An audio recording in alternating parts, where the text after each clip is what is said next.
ఖండంలో 2:7 నుంచి దేవుడి చిత్తములో మనిషిని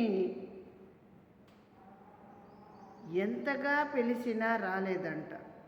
యెహోవా మనిషిని ఎంత పిలిచినా రాలేదంట.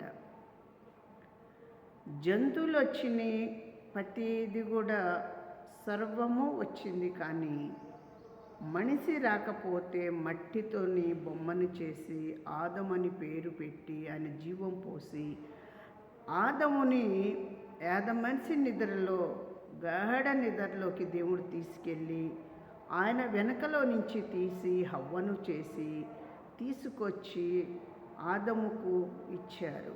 ఎందుకంటే ఇద్దరికూ తోడు కావాలి అని ఏర్పరిచింది దేవుడే, సృష్టి ఏర్పరిచింది దేవుడే.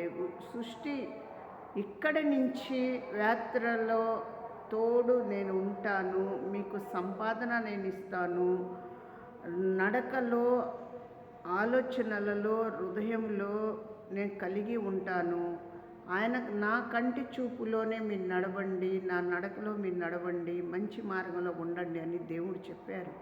కానీ మనం ఏం చేస్తున్నాం తెలుసా? దేవుడు నడక ఆలోచన అన్నీ విడిచిపెడుతున్నాము. ఆదంలో నుంచి వెనకను తీసి హవ్వని చేసినట్టు ప్రతి స్త్రీని కూడా తీసి చేస్తారు బొమ్మని. కానీ మీకు తోడు ఇచ్చిన వాల్యూ లేదు. తోడు ఇచ్చిన వారికి మరి తోడు మీతో ఉండవారికి కూడా వాల్యూ లేదు. ఎందుకంటే ఒకరికి ఒకరు సమాధానం ఎక్కడుంది భూమి మీద? ఒకరికి ఒకరు మరి మంచితనం ఎక్కడుంది? మీరు కోల్పోతున్నారు, బాధలు పడుతున్నారు, చిక్కులు పడుతున్నారు, కష్టాలు తెచ్చుకుంటున్నారు. మరి మీరు వింటున్నారా? దేవుడి మాట చెప్తున్నాడు, నిజంగానే దేవుడు చెప్తున్నాడు. మీరు వినగలుగుతున్నారా అంటున్నాడు దేవుడు. వినగలిగి సమాధానం పడి ఆలోచన కలిగి మీరు ఉంటే దేవుడు అంటున్నాడు, నిత్య నీ కుటుంబంలోకి నేను నడుస్తాను అని చెప్తున్నాడు.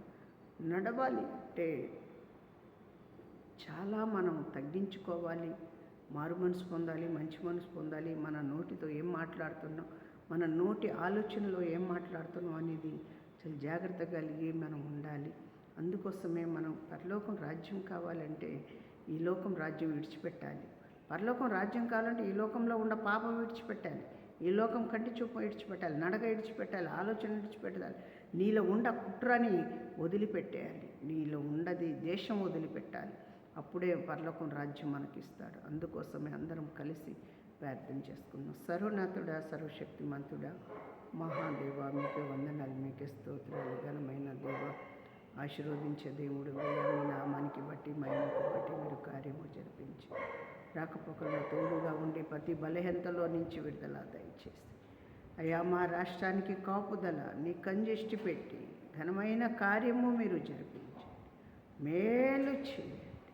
యేసు నామములో అడిగి వేడుకుంటున్నాము. ఆమేన్.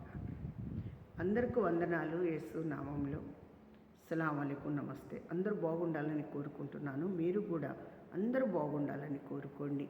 నిత్య ఆయననే మనకు కాపలా, నిత్య ఆయననే మనకు కాపలా ఉంటాడు.